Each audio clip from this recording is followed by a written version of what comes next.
14 and 0 here on the daily time frame. Seeing a big gap here on S&P futures this morning, up 3% on more tariff news this morning. That also pushed our weekly time frame back to majority bullish at 14.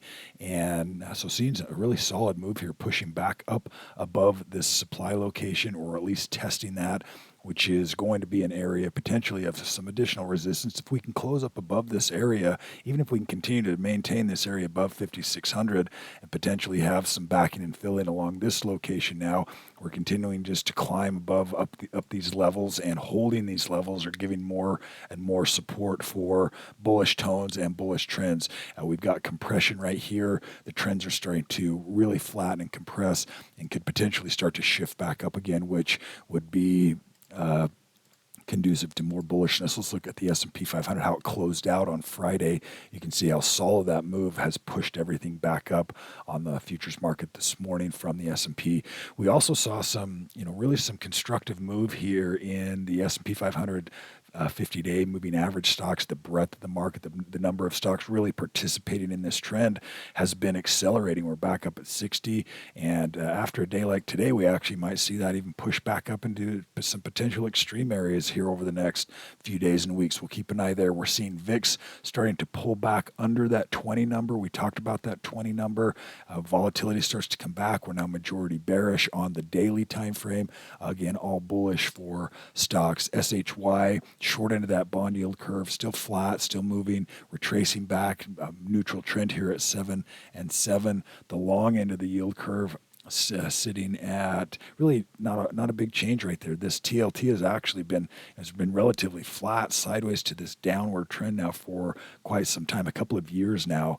If we take a look at the rates, we're seeing a big spike here in the 2-year this morning, back to 4%.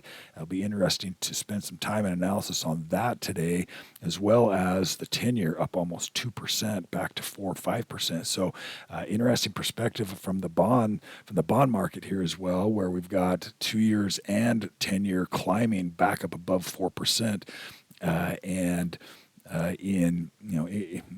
that may be also saying, hey, the market's not concerned about inflation quite as much as more, or the Fed particularly more concerned about tariffs and what's happening there as well. Nonetheless, this is what the market is doing as of now. Dow Jones Industrial Average, DIA.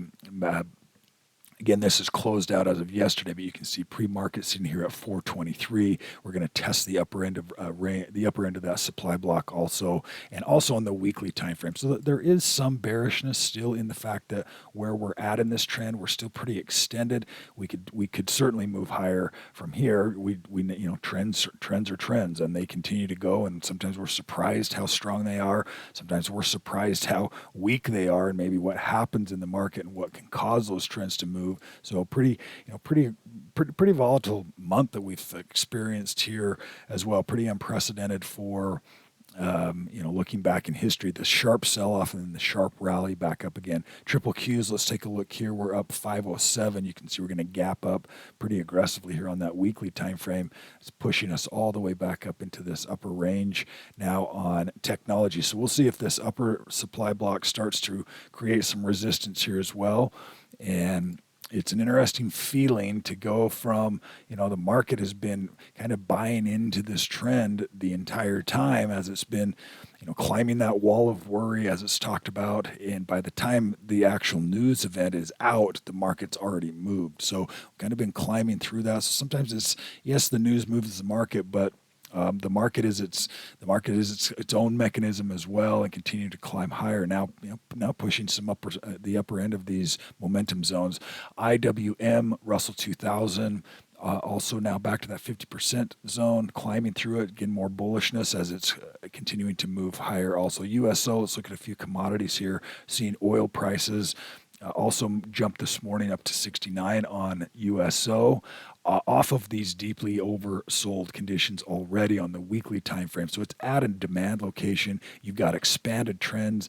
It's kind of the recipe for a bounce when you get, a demand location here. We're at the bottom of the range. We're really extended to the downside. We've tested it. We're starting to move this direction. And now we're taking back this first range here, that 66 range on USO. We'll see how that one pans out. And then we Gold is also going to be one of the things. It'll be interesting to see if gold starts to pull back, if we really get a lot more confidence in the U.S. dollar and the U.S. economy, or if gold is going to continue to hold this range. Keep an eye on this momentum zone here. Let me actually grab the real low here so we can see we're pretty close.